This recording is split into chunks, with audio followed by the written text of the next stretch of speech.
So excited to be back in the studio.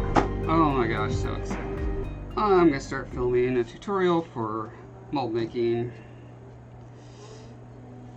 I'm gonna show 3 different approaches from simple to complex. So, there we go. Easy. No. There we go. Easy. 1 part mold. Slightly trickier, 1 part where I cut it out of the mold later. Trickier, 2-part mold. Because this one is just going to be upside down in the mold. All I have to do is stick it in a little box, like so, and pour rubber on the top of it. I just have to make sure it sticks down to the bottom of my box. And probably the best thing to do is to find an existing box that will fit this. Well, let's talk about if you don't find a box exactly the size you want. Then it's just a matter. We want about an inch, half an inch to an inch around the side here. So I'm gonna settle on 3/4 of an inch. That should be fine. Oh, that's a very dull blade, isn't it?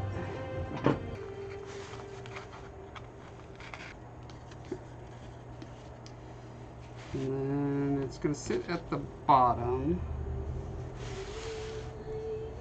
like so. And I'm going to want, I don't actually need that much rubber over the top of it. Let's say about there is fine.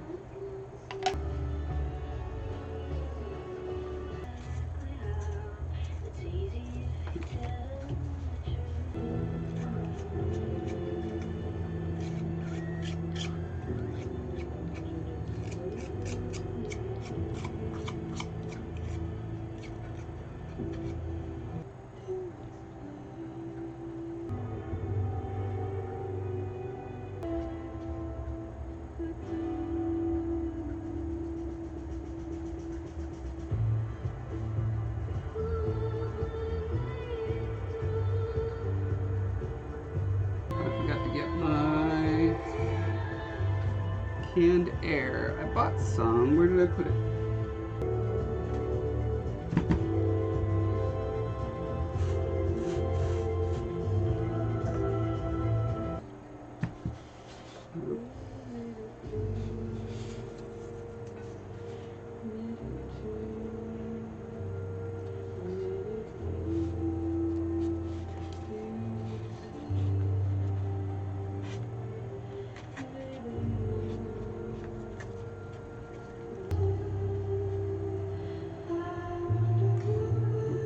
Freezing myself and burning myself. Taking turns. Can't decide which is more fun, I guess. No, this is for making a mold, not for painting. Because I need to make a bunch of these. This is going to be for the cover of the book. Got Scolla's bust is going to slot in there, so I'm molding it in 2 pieces. I made the mistake of doing bow mark in 1 piece. And, well, actually I guess it's 4 pieces technically, but I did the base along with the head, and it would have been way easier if I had those parts separated. Okay, now for this guy. He'll fit into standard cup. I just need to get them attached to that bottom in a good way. And so this should be a pretty good spacer that I can use.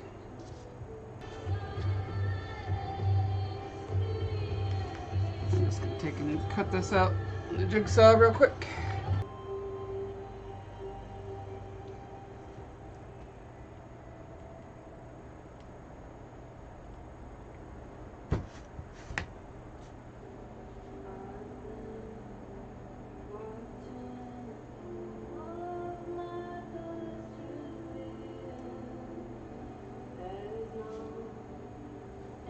Okay.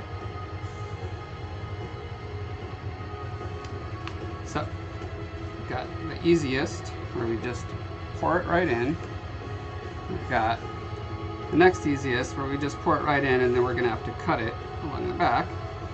Now it's time to start on the most complicated. This guy. We're doing pretty much the same thing we did with the simple guy. It's just going to be a little more complex of a box. So, first I want to get general shape of him blocked out. Let's do it here. Again, I want to make sure there's a good inch all the way around. So it's going to be a little Scolla coffin. It's going to be nice. Alright, so let's take this over to our little cutting table. I need to cut, whoops. My life just got significantly better because I finished a bunch of obnoxious side things that were getting in the way of me getting to come out here and do the thing I need to be doing. So I'm in a pretty good mood right now. College stress, alright. Been there. Well, if you like speculative wildlife science, you should give me some feedback on my creature designs for Talifar.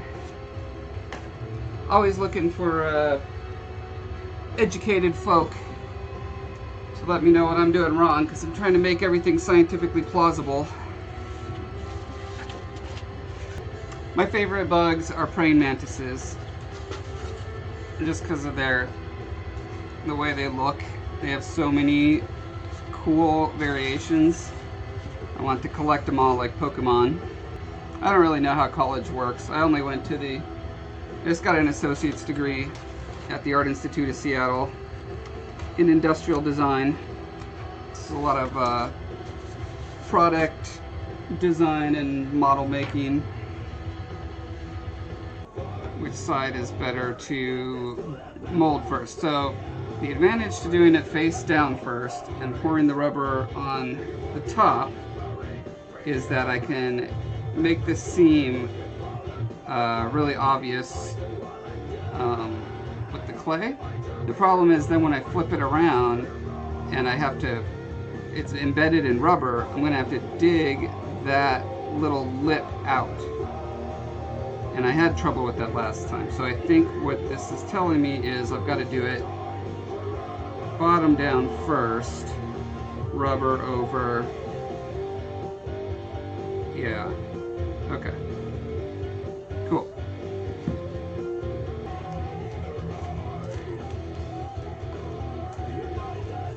The sculpture, I gotta be really careful not to let this clay touch any of the surface of the sculpture, because then it could get stuck in the details.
So yeah, I guess that'll do it for today. See you next time. Yeah. All right. Bye.